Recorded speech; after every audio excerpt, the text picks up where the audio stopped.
Nananatili ang lakas ng bagyong Ada habang kumikilos sa dagat sa silangan ng Eastern Visayas. Signal number 1 sa timog na bahagi ng Quezon, sa Camarines Norte, Camarines Sur, Catanduanes, Albay, Sorsogon at Masbate. Gayon din po sa Northern Samar, Eastern Samar, Biliran, Leyte, Southern Leyte, hilagang bahagi ng Cebu kasama ang Camotes Islands at sa Bantayan Islands. Signal number 1 din sa Dinagat Islands at Siargao, Bukas Grande Islands. Huling namataan ang sentro ng bagyo, 240 kilometers silangan ng Catarman, Northern Samar. At base sa forecast track ng Pag-asa, posibleng dumaan ang bagyo malapit sa Eastern Samar o kaya sa Northern Samar bukas at malapit sa Catanduanes bukas ng gabi hanggang sa Linggo. Pero kung magiging pakanlura ng kilos ng bagyo, posible po itong tumama sa kalupaan ng Eastern Visayas o Bicol Region. At posible pa rin itong mag-recurve o lumiko. Pero may tsansang humina bilang tropical depression o low pressure area sa susunod na linggo dahil sa epekto ng malamig na hanging amihan. At bukod po sa bagyong Ada, may dala ring kaulapan ang amihan kaya asahan po ang pag-ulan sa ilang bahagi ng bansa ngayong weekend. Umakyat na sa 31 ang bilang ng patay sa pagguho sa landfill sa Cebu City at 5 ang hinahanap pa. Balakid po sa search operations ang ulang dala ng bagyong Ada. At mula sa Cebu City, saksi live si Mariz Umali. Mariz? Pia, hindi nagpatinag ang mga responder sa buong araw na pag-ulan dito sa Binaliw, Cebu City. No? Sa kabila ng posibleng peligro ay buong pag-iingat na itinuloy ng mga responder ang search, rescue and retrieval operation sa Ground Zero. Kaya nakahanap pa sila ng 5 nawawala ngayong araw. Hindi na halos tumigil ang buhos ng ulan sa Binaliw Landfill, alas 12 pa lang ng hating gabi. Kaya sandaling ipinatigil ng incident commander ang operasyon para i-assess ang sitwasyon, bagamat tuloy raw sa pagsuyod ang mga backhoe at heavy equipment. Pag ganito kasi na umuulan yung site, dangerous yun para sa amin sa mga rescuers at saka other responders. Minsan, unpredictable yung tubig, lalo na we're dealing with gabundok na basura. Nang masiguro raw ng mga field engineer na ligtas ang sitwasyon, tuloy ang operasyon. Ayon sa Bureau of Fire Protection, may sinusunod na raw silang pattern para mapadali ang paghahanap. We were hoping sana kahapon na we could wrap this up faster. Kung hindi lang umulan, kasi meron namang pinaplat kasi namin sa board kung saan namin nakukuha yung mga cadaver, and then we make guesses and predictions kung saan pwede namin mahanap yung iba pa kasi parang may pattern yun eh. Humingi naman ng pasensya ang BFP sa mga pamilya sa mga pagkakataong naaantala sila. I would like to emphasize na highly technical yung ginagawa naming rescue. We are trying to save lives. Of course, we were careful also not to destroy the bodies na pwede makuha namin. Pero hindi na lang ang mga pamilya ng natabunan ang namumroblema. Nag-aalala na rin kasi ang ilang residenteng nakatira malapit sa landfill area sa kanilang kalusugan. Gaya ng residenteng ito na may iba't ibang iniindang karamdaman na raw. Simula nung gumuho ng basura, doon kami, marami naman dito, doon kami nagkaubo.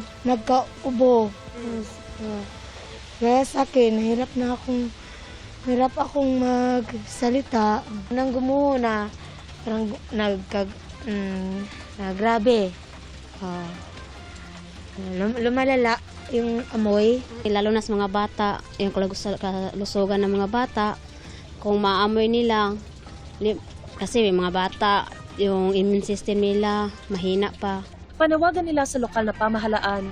Dapat lang kasi malayo ang ng landfill sa mga tao dito kasi hindi mo naman alam talaga kung anong basura ang itatambak nila, ang amoy. Hindi natin alam kung anong amoy meron doon sa basura na mahalanghap ng mga tao. Sana malayo sa bahay, malayo sa walang tao sana para walang magkasakit at hindi ganito maramdaman ng mga taga rito. Sinusubukan pa naming kunan ng pahayagan lokal na pamahalaan dito at kung ano ang plano nila sa mga tambak ng basura sa lugar. Kinunan din namin ng pahayagang Primeway Solutions pero wala pa raw silang pahayag sa ngayon. Pia, sa mga sandaling ito ay hindi na umuulan pero talagang ramdam na natin yung lakas ng ihip ng hangin. Katunayan, habang tayo ay umiere, pati yung mga kagamitan natin ay talagang pinatumba ng bugso ng hangin ito. Pero ang niniguro naman ng mga kinauukulan, kahit na anuman ang maging lagay ng panahon, ay tuloy-tuloy nilang hahanapin ang 5 pang mga nawawala sa Ground Zero. Para sa GMA Integrated News, live pa rin mula rito sa Cebu City, ako si Mariz Umali, ang inyong saksi. Ilang bahagi po ng Visayas ang nalubog sa baha dahil sa bagyong Ada. Nagpatupad ng sapilitang paglikas sa ilang lugar at mahigit 4,000 pasahero naman ang stranded sa Bicol Region. Saksi si Nico Sereno ng GMA Regional TV. Humagasa ang tubig sa Lusaran River sa Cebu City, kasabay ng malakas na buhos ng ulan. Nalubog ang backhoe sa gitna ng ilog. Pinalikas ang mga residente sa tabing ilog. Mura mamig na truma-truma na ani ma'am kay pagbagyong tino. Hoy! Bataw! Ramdam din ang masamang panahon sa Trans Central Highway sa Balamban, Cebu. Pahirapan ang pagtawid ng mga motorista. Ang landslide dugay na kini niya na ato pa ning pag kanang bagyong Tino. Nya matakuan dire mag landslide pero ginakmay na lang. Lubog din ang ilang bahagi ng San Miguel, Leyte. May mga bahay na pinasok ng tubig. Halos umapaw naman ang ilog. Nagpatupad na ng forced evacuation. Walang tigil din ang pag-uulan sa Sorsogon, kaya inilagay ng mga mangingisda sa mataas na lugar ang kanilang bangka. As of 8 p.m., mahigit 4,000 pasahero ang stranded sa iba't ibang pantalan sa Bicol Region. Pansamantala namang sinuspinde ng Philippine Coast Guard, Cagayan de Oro Station, ang paglalayag ng mga maliliit na sasakyang pandagat. Kung unsay advisory sab sa atong lokal nga pagangamahan, nandi sa nato nga pangutan-on pa, suwayan pa nato og sukol, no? Ato lang ng tuuhan. Nakakatakot ang dito. Abot gutter ang baha na sumalubong sa mga motorista sa National Highway sa Tubay, Agusan del Norte. Hindi na talaga kayo makadaan ngayon, no? Grabe, bilis talaga lumaki yung tubig. Ilang motorsiklo ang itinulak na lang para makatawid sa baha. Sa pahayag naman ng Civil Aviation Authority of the Philippines o CAAP, 16 na flights ang kinansila ngayong araw dahil sa bagyo. Mahigit 1,000 pasahero ang apektado. Kansilado rin ngayong araw ang ilang biyahe ng mga bus sa PITX. Damay riyan ang mga ruta papuntang Tacloban sa Leyte, Liloan, Southern Leyte, Biliran, Davao at Tagum City. Para sa GMA Integrated News, ako si Nico Sereno ng GMA Regional TV. Ang inyong saksi. Nadagdagan pa ang mga inilikas na residente dahil sa banta ng lahar sa paligid ng Bulkang Mayon. Ayon pa sa PHIVOX, mas magiging malimit ang rockfall event at pagdaloy ng uson doon. At mula sa Albay, saksi live, si Ian Cruz. Ian?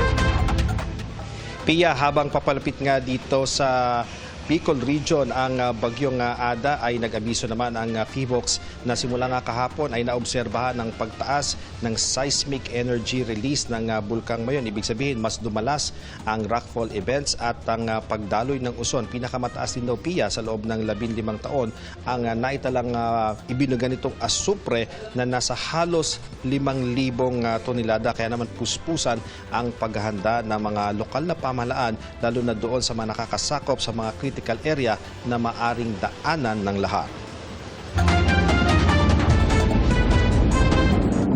Sinamantala ng mga taga-munisipyo at mga volunteer ang mahinang ulan kaninang umaga para ilikas ang mga tagbarangay Tandadora sa Ginubatan, Albay.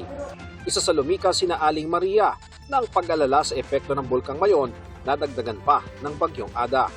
Ngayong araw kasi, naglabas ng lahar advisory ang Philippine Institute of Volcanology and Seismology of PHIVOX dahil nga sa bagyo. Lumilikas kami dahil sa kung halimbawa magkaroon ng lahar na makapunta sa may bahay namin, kawawa naman kami kung matabunan.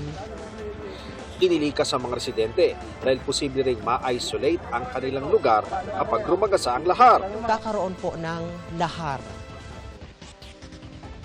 Sige-sige po ang ulan kapag walang hapay. Yun po kasi yung lahar po is may kasamang malalaking bato and yung mga volcanic materials po na galing sa Mount Mayon. Yes po. Sa Upper Binagsakan Evacuation Center kung saan sila dinala, nakilala ko ang 72 anyos sa si Lola Carmelita. Nagpa-check up siya sa clinic ng center matapos tumaas ang presyon. Bigla kaya ang paglikas namin hindi naman dati sabi hindi kami mag-evacuate. Ngayon bigla, umaga pa lang sinabi na, siyempre naghahanda ako ng mga dadali ko dito. Bigla sumakit ang ulo ko. Mahigit 2,600 naman ang lumikas mula sa barangay Maninila at Masarawag. Pag bumuhos na talaga yung flood, ma-isolate din po sila. So yun din ang worry natin kasi siyempre baka makulong sila dun sa barangay nila. And dati naman talaga, kumbaga priority talaga tong Tandarora and Maninila sa mga barangay na nililikas natin. Iniiwasan nilang maulit ang sinapit ng marami dahil sa bagyong Reming noong 2006 nang maraming mamatay nang manatili sa mga bahay na nagulungan ng malalaking bato. Batay sa lahar advisory ng PHIVOLCS, dahil sa inaasahang heavy to intense sa pag-ulan, ay mataas ang tsansang umagos ang lahar o mga buhangin mula sa bulkan at maputik na pag-agos.